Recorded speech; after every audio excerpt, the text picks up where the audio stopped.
Before we start, a quick warning. The 1994 San Marino Grand Prix notoriously involved 2 fatal accidents to drivers. I will be showing the footage of the accidents themselves, but not in close-up and not lingering on the aftermath. For those who'd rather skip the incidents entirely, I'll give a warning and a timecode on screen to skip to. South Africa held its first post-apartheid elections in the weeks leading up to the San Marino Grand Prix, having a week earlier officially adopted its new flag to replace the Oranje Blanje Blauw tricolour that had become indelibly associated with the apartheid regime. The new design, nicknamed the Rainbow Flag, combined the red, white and blue tricolour of the Netherlands, and colours also representing British colonists, and added the ANC's colours of black, yellow and green, with a Y shape symbolising 2 peoples coming together and moving forward as one, as well as thereby making the flag include both the Pan-African colours of yellow, red and green, and areas of black and white representing the population. The election itself took place over 4 days, with millions queuing for hours or even days on end, especially in the townships where infrastructure was poor, but nobody wanted to miss out on the privilege that they'd been denied for so long. At the 11th hour, Chief Buthelezzi's Inkatha Freedom Party had decided to run after all after doing a background deal, so late that stickers had to be printed up and added to the already produced ballot papers. And they, and Nelson Mandela's ANC, along with the incumbent National Party led by F.W. de Klerk, formed the main 3 parties, with the opposition Conservative Party refusing to participate. And in the end, it was the ANC who won by a handsome majority, winning 252 of the 400 seats in the National Assembly and 60 of the 90 in the Senate. In the weeks to come, Nelson Mandela would be confirmed as South Africa's first black president, not bad considering he was in prison 5 years earlier, and announced a government of national unity, including all 3 main parties, with de Klerk as one of 2 deputy presidents, alongside the ANC's Thabo Mbeki, and Buthelezzi as Minister of Home Affairs.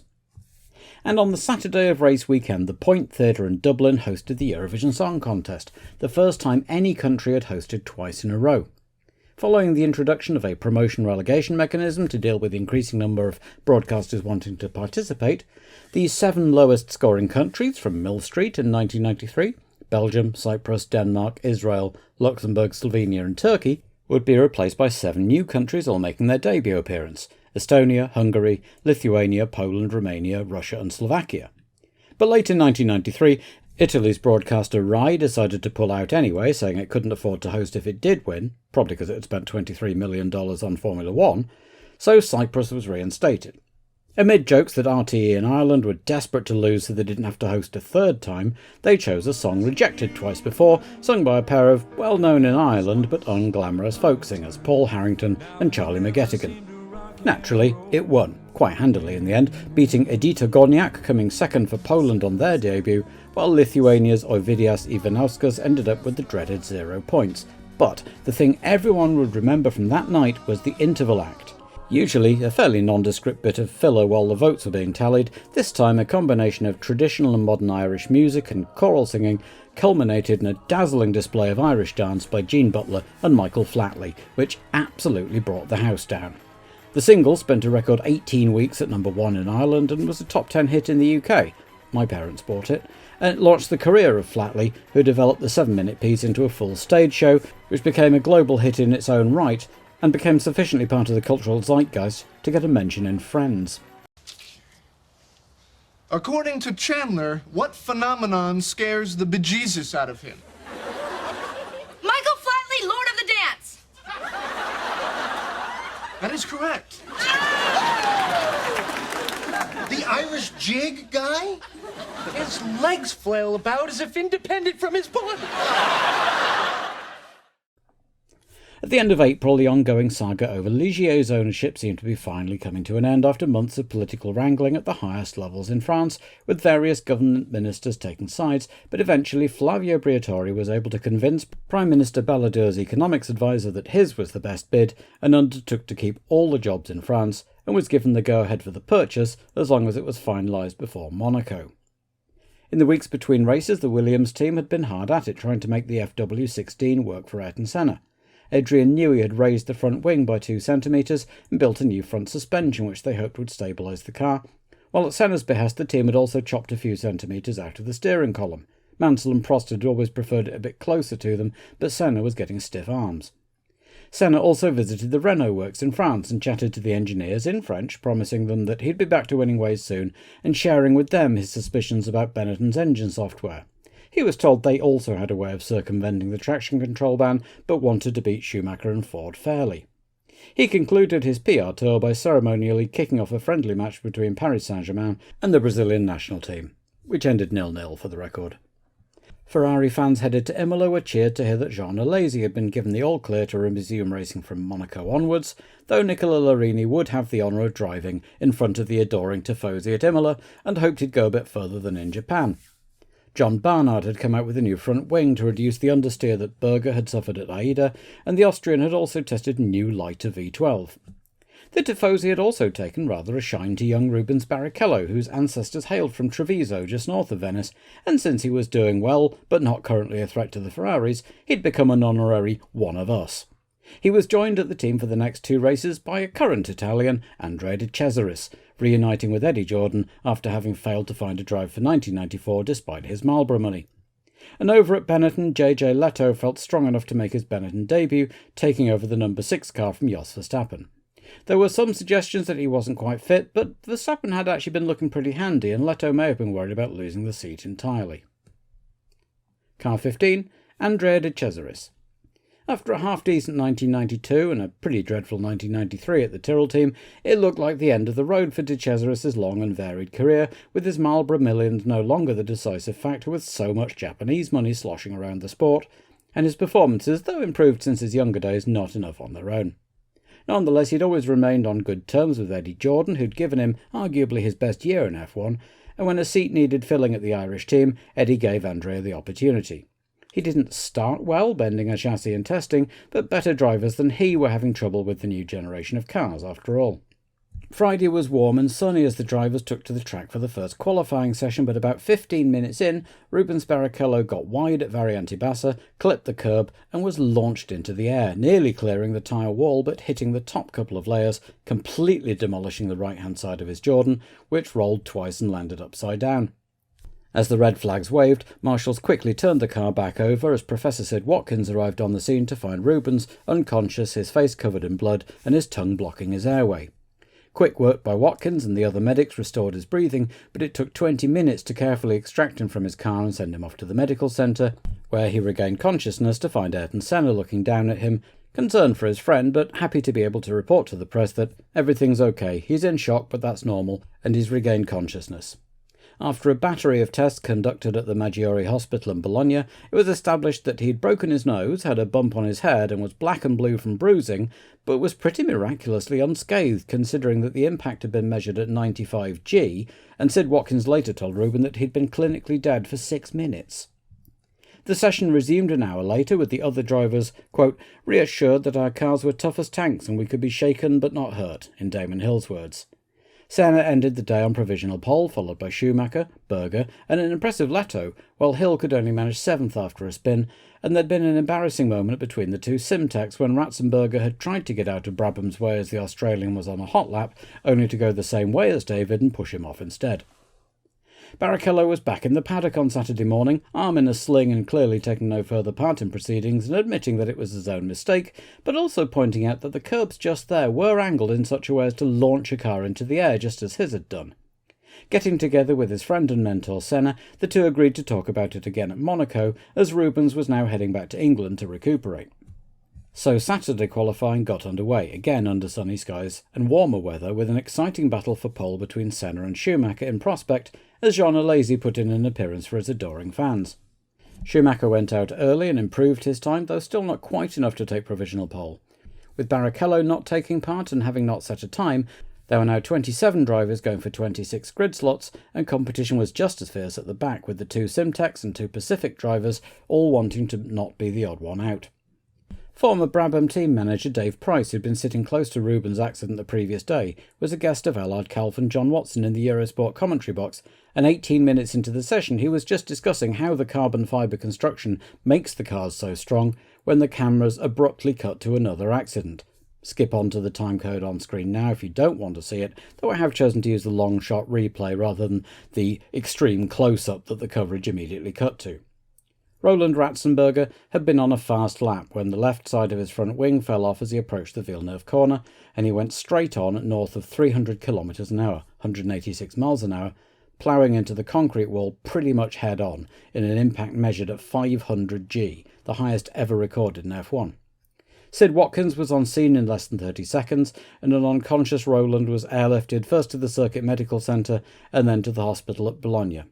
But 8 minutes after his arrival there, it was confirmed that, in fact, he'd died on impact, suffering 3 separate injuries, each of which would have been fatal on its own.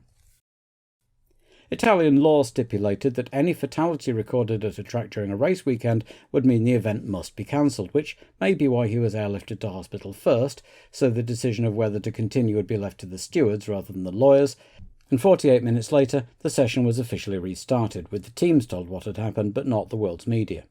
It had been 8 years since the last fatality in a Formula One car, Elio De Angelis in testing in 1986, and 12 since a fatality during a race weekend, Gilles Villeneuve and Riccardo Paletti in 1982 at the Belgian and Canadian Grand Prix respectively.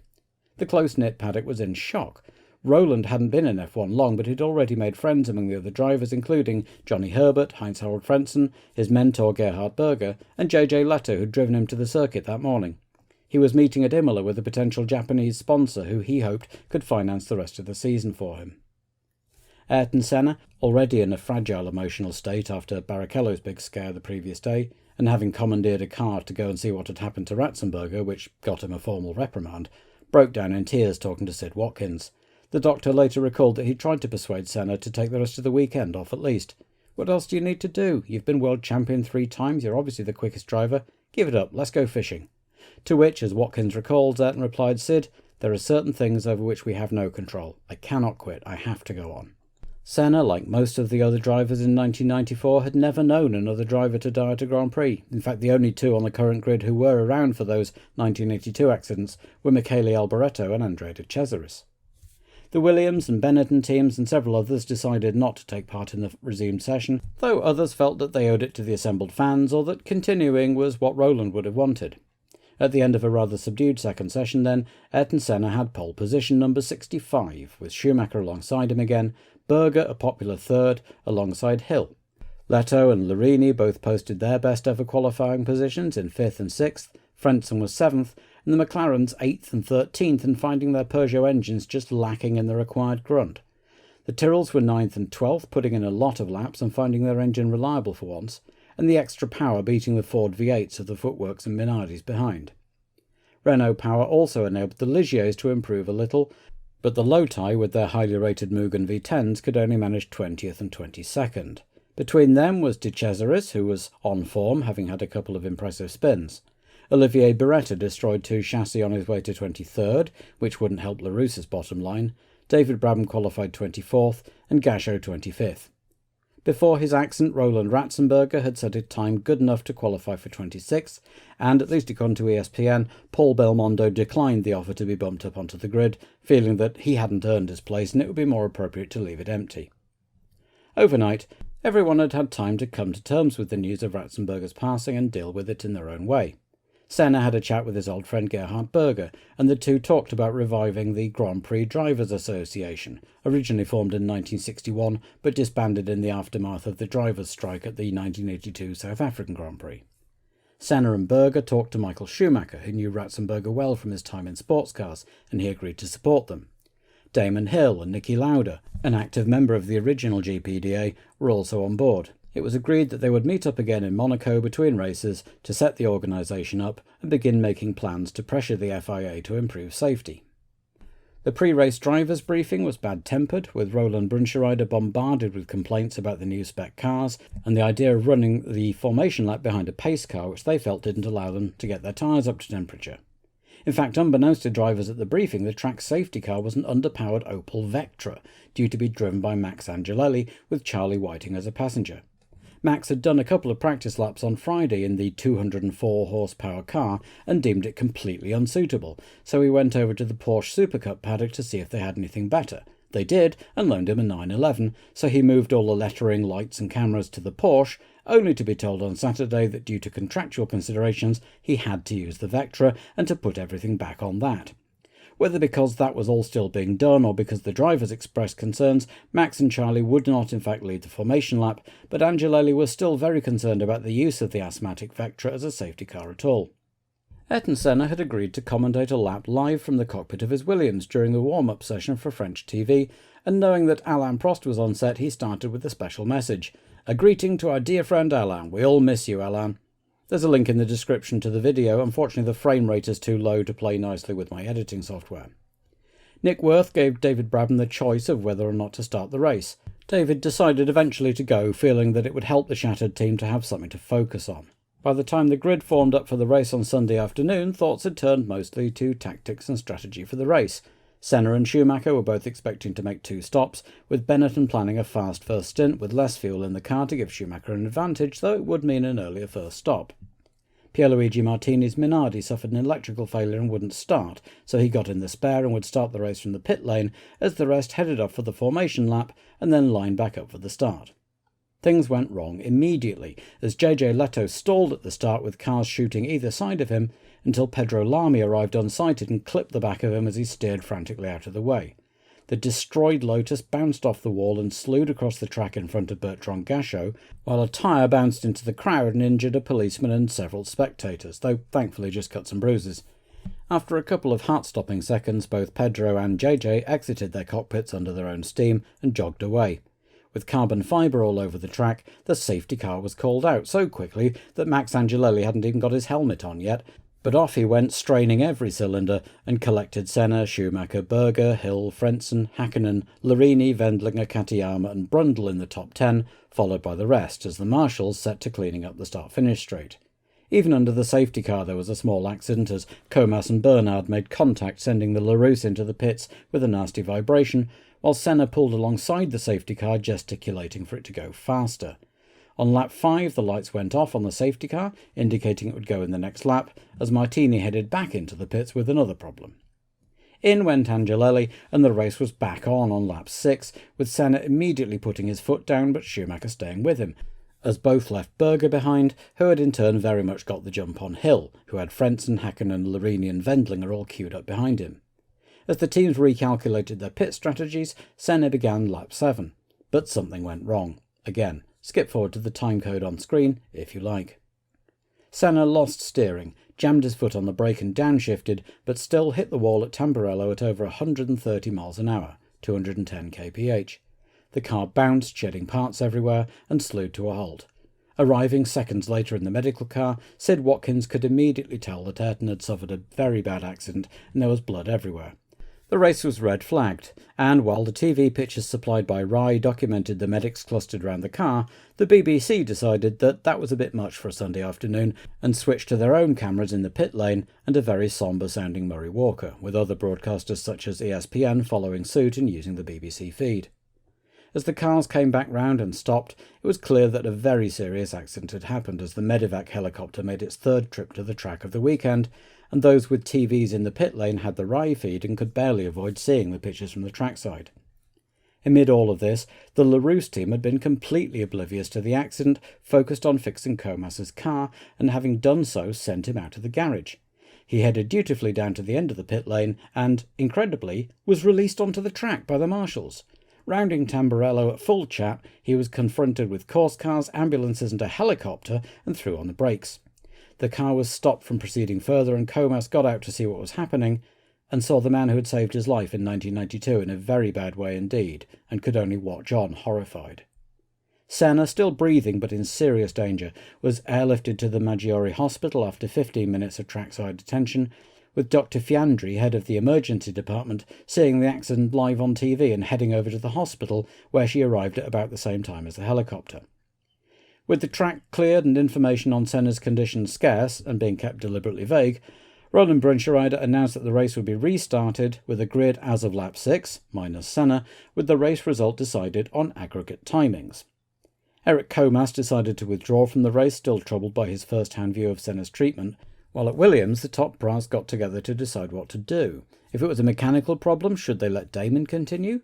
Anne Bradshaw, the team's press officer, told him that Ayrton was in an extremely serious condition, and Hill expressed that he was reluctant to go back out in those circumstances.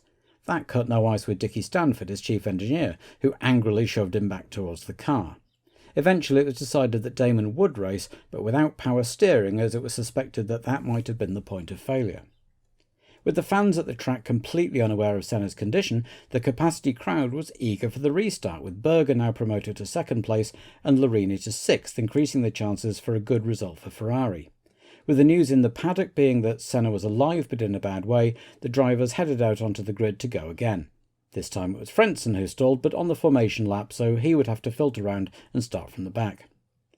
To a roar from the crowd, Berger got a great start to take the lead from Schumacher as they went through Tamburello on the new lap 6, and when Hill also tried to get past the Benetton at Tosa, Schumacher slammed the door and knocked a bit of wing off the Williams, slowing him up and sending him in for a new nose as the others streamed past. And Schumacher continued attacking Berger for the lead, though on aggregate he was still 2 seconds ahead of him. Berger was never an easy man to pass and was defending well as Pedro Lamy popped into the Eurosport commentary booth to talk about his accident. Thank you very much. Yes, the start very bad for me, but we can't forget because there's many accidents and now we hope that Senna is okay. In my accident I just tried to pass on the left side when I saw some space to pass through. And then I had no chance to pass through because JJ was stopped and I couldn't see. And everything's all right with you, and I suppose everything's all right with JJ as well? Yes, I talked with JJ. Is everything all right with him? And just he's pain with his arm, but it's okay. In the end, I'm perfect. And you're back in Monaco? Yes, for sure. Berger was still holding Schumacher off, the two men trading fastest laps, though Berger would later recall that he could hardly see the track through his tears, as unknown to him, the first reports were coming out of Bologna Hospital that Senna had, quote, massive head injuries. Frentzen and Hill were both charging back up the field too, the German sandwiched on aggregate between Morbidelli and Fittipaldi, and then on lap 13 Berger got slightly wide at Acqua Minerali, letting Schumacher through just in time to dive in for his first stop, which went a little long, and he returned to the track 8th on the track and 3rd in aggregate. Berger himself came in 3 laps later, promoting Häkkinen to the lead, a first for both him and the Peugeot engine, as Gerhardt got back onto the track right in front of Schumacher. But a lap later, the number 28 Ferrari pulled back into the pits to retire. Officially, it would go down as a suspension problem, but in fact the Austrian veteran was just too upset to continue, having already lost his friend and protégé Roland Ratzenberger, and with his good friend Ayrton Senna fighting for his life in hospital. Schumacher, meanwhile, was second on aggregate and charging up through the cars on the track, while Larini was sticking to the back of Häkkinen on the track and was third on aggregate, with Katayama, Morbidelli and Fittipaldi some way behind in the timings in the top 6. Beretta's engine expired, ending Larus's participation in the day, and shortly afterwards it was Häkkinen's turn to make his pit stop, putting Larini in the lead on the track to the delight of the fans, and further up the pits Berger's abandoned Ferrari was placed under seal by the stewards, who wanted to examine its engine software after the race following accusations that the team were using traction control. Schumacher had charged up to the back of Larini and eased past on lap 24, so on aggregate it was Schumacher 8.5 seconds ahead of Larini, then 13 seconds back to Häkkinen, with Wendlinger and Katayama 5th and 6th, the latter three all about 5 seconds apart. Brundle, back in 10th on aggregate, was having a terrific scrap on the track with Martini, both passing Bertrand Gachot, whose Pacific had lost oil pressure at Acqua Minerali. Next time around, Martin got ahead of Martini through Tamburello, but the Italian tried to get back up the inside at Tosa, only to bump wheels with McLaren. He held the slide very well and got going quickly without too much drama. Larini made his one stop at the halfway point, just as David Brabham suffered what must have been a terrifying steering failure and went off, and Frentzen came in for a new nose after bumping into Blundell somewhere out on the track. Schumacher made his second stop and got back out in the lead, with Larini second and Häkkinen third, but getting further and further behind as Wendlinger charged in pursuit of what would be his first podium finish. More information was coming out of the hospital by now, with the announcement that Senna had suffered a severe skull fracture and was in a coma. His condition was described as extremely serious, and his heart had briefly stopped but restarted. Häkkinen and Wendlinger made stop number 2 on successive laps, which promoted Katayama to 3rd, Fittipaldi to 4th and Morbidelli to 5th, until the Italian made his own stop next time round. By now the race had settled down as Katayama and Fittipaldi made their stops, restoring the order. On lap 45, Schumacher came in for a quick splash and dash as Häkkinen and Wendlinger made their way through a pack of backmarkers.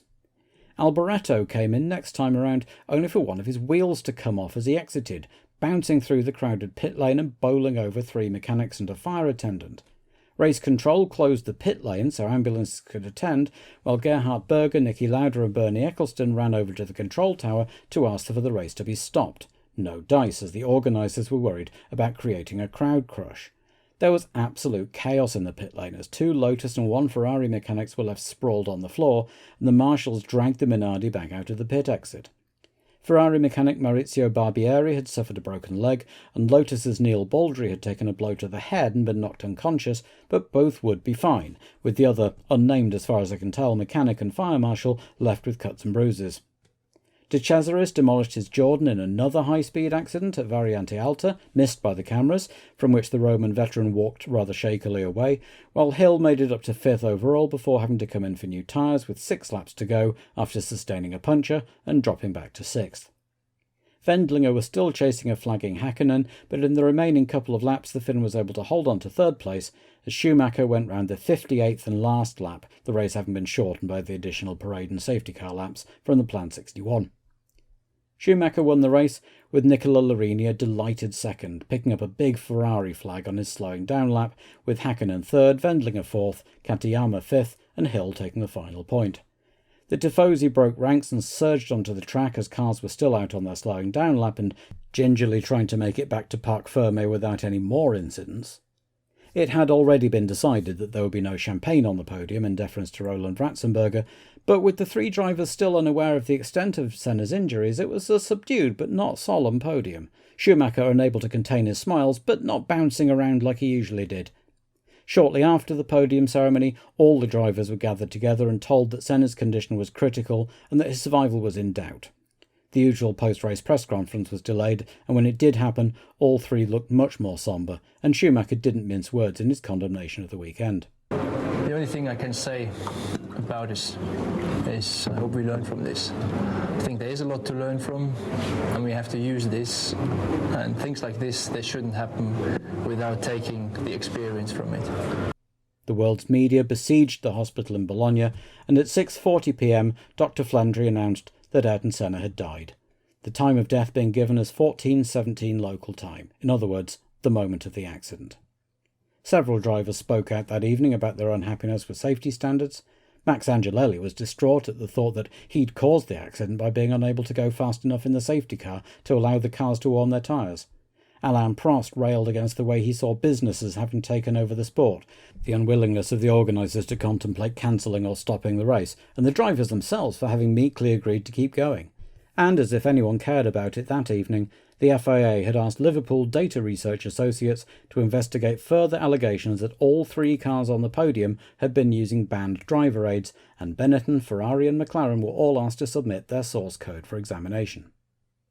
The cause of Senna's accident has been the subject of much analysis, investigation, speculation, and sometimes outright conspiracy theory over the intervening 30 years. It's all out there for anyone who cares to look, but while this channel will be dealing with elements of the fallout as and when they occur chronologically, I don't propose to add to the already sizable literature on the subject. Not since 1960, even through the worst years of the 1970s, had 2 drivers lost their lives in a single weekend, and it seemed symbolic that the 2 victims, both 34 years of age, represented opposite ends of the spectrum of drivers, the unknown rookie getting his first chance in a new team and delighted just to be there, and the triple world champion, widely considered to be one of, if not the greatest of all time.